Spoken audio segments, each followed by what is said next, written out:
Ready. Start. I am thankful to you for having given me this opportunity. Long last to say a few words on the budget.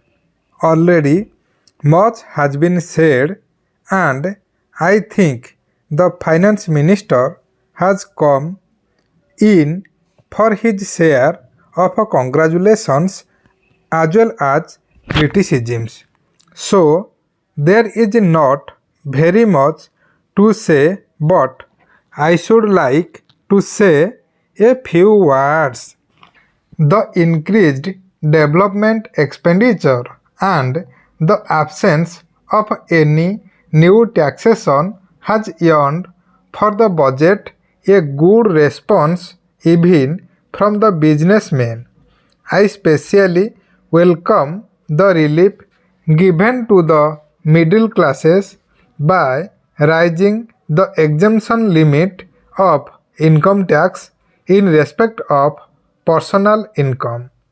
No doubt this is some relief to the middle classes, but I would request the finance minister if he could to raise this exemption limit from rupees 4,000 to 6,000 as that would give substantial relief to the middle classes. I am indeed glad that the Taxation Inquiry Commission has been appointed with Dr. John Mathai as the chairman, and I am sure that many of the vexed problems may be solved through this commission. At the same time, I would request the finance minister to put off the estate duty bill for the present, since this inquiry commission has been appointed and they may go into this question, for I feel that it is not an opportune moment to put on more taxes on the people. Already, as Mr. Gadgil has pointed out, there are so many taxes on the people. The people are overburdened by taxes and they are just trying to recover their stability. So, in regard to estate duty, I would ask him to consider about it. My reason for asking it to be postponed is, as I have said, that the people are still facing economic distress, and then our government is not able to offer the amenities which other countries have, where the estate duty exists, such as free compulsory education for children, free medical aid, homes for the poor and the destitute, old age pension, etc. So my humble suggestion is that this point may be considered by the Taxation Inquiry Commission. I agree that there is a brighter side of the picture, and that instead of continually harping on our poverty, we should also see the bright side.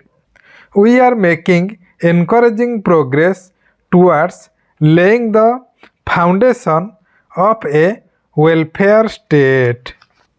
With the cooperation of all and the implementation of the 5-year plan, I am sure, sir, that we should be able to lay the foundations and fulfill the dreams of India.